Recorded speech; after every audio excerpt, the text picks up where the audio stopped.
the Presbyterian Church, and welcome back to our video Bible study. We're taking a look at this series at great prayers of the Christian faith, looking at prayers that have been preserved for us both in the scriptures and in Christian history, and seeing how those prayers can help shape and strengthen our own prayers. Thank you again to everyone who's watching and engaging with this study. If you're watching on Facebook, please like and share this video.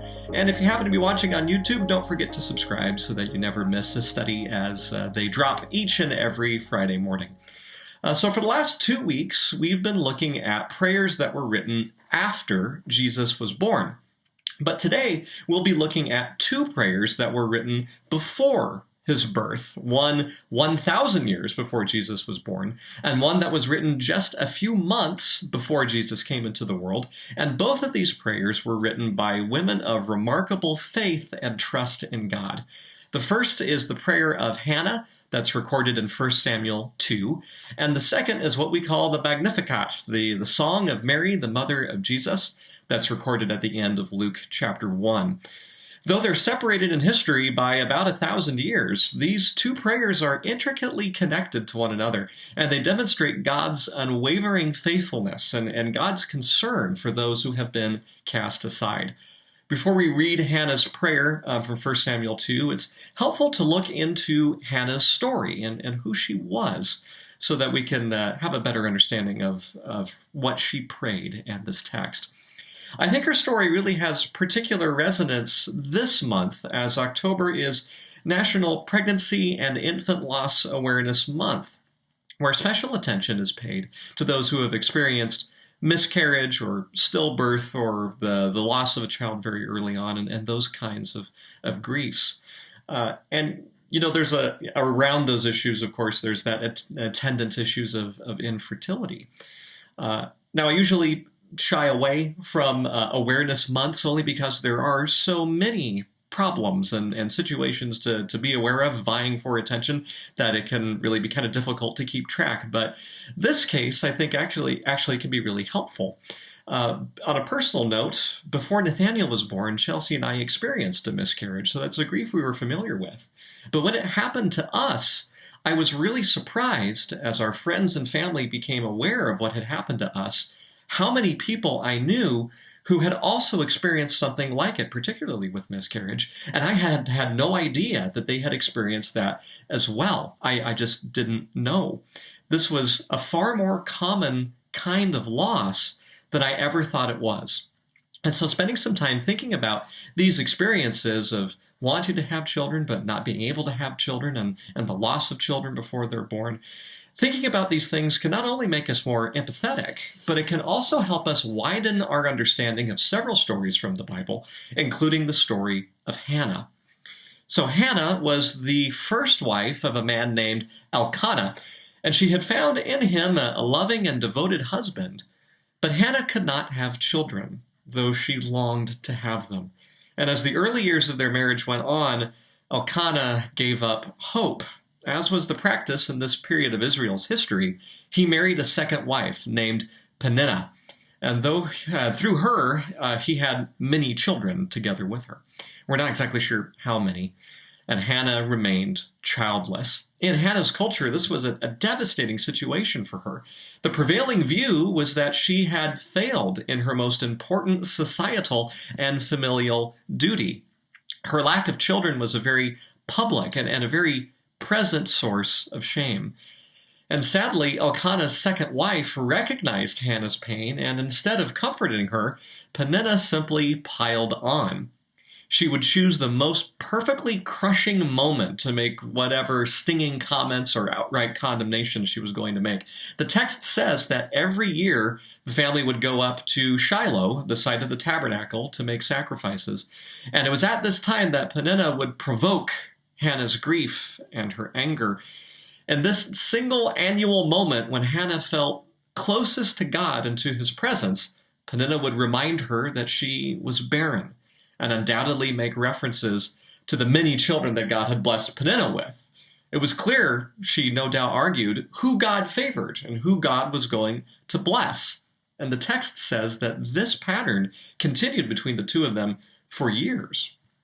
But Hannah didn't give up. 1 year, undeterred by Peninnah's usual barrage, Hannah went by herself to the tabernacle to pray in its outer court, inside the perimeter of the tabernacle, but not inside the enclosed holy place itself.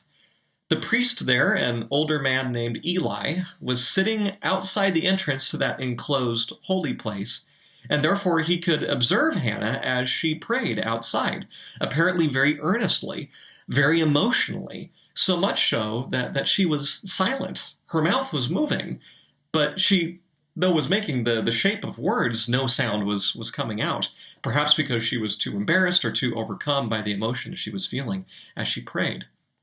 Tears fell from her eyes, and she said, "O Lord of hosts, if only you will look on the misery of your servant, and remember me, and not forget your servant, but will give to your servant a male child." She silently promised to give that child back to God in service to the priesthood if God would hear her prayer. Eli apparently had a cynical streak, as so many of us do. I know I tend to have that too.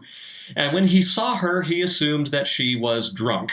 Perhaps he had seen her before in years past, suffering at the jabs of Peninnah, taunted and stricken. Maybe Eli supposed that she'd finally reached a breaking point and had turned to alcohol in her grief. Or perhaps he didn't know her at all. But either way, Eli rose from his chair. He crossed the tabernacle's outer court to where she was and began shooing her away from God's house. But when she spoke to him, he could see that she was not intoxicated, but instead greatly distressed. So many around Hannah saw her as someone rejected by God, a person of no value and of no contribution to Israel. So many saw Hannah as poor and useless. But she says to Eli, "Do not regard your servant as a worthless woman." Eli was moved to great compassion, and he blessed her and even assured her that God would grant her whatever it was that she was praying for. He was right. Hannah soon became pregnant, and she gave birth to a son who she named Samuel, which means God hears me, or God heard me. God had been faithful to Hannah, and Hannah kept her promise to God, giving Samuel to the tabernacle when he's a very young child and dedicating him to the service of God. After handing him over in Shiloh, Hannah prays this in 1 Samuel chapter 2. Hannah prayed and said, "My heart exults in the Lord.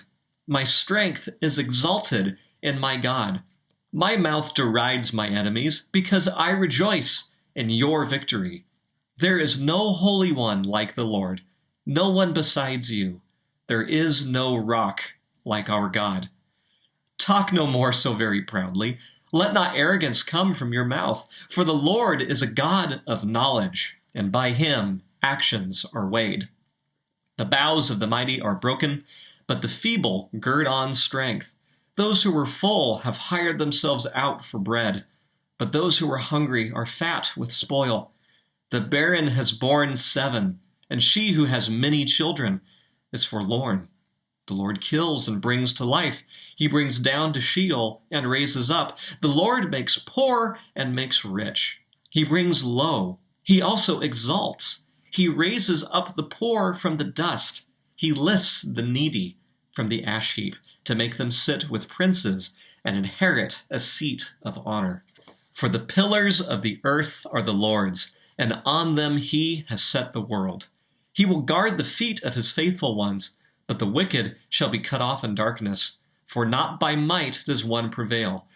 The Lord, his adversary, shall be shattered. The Most High will thunder in heaven.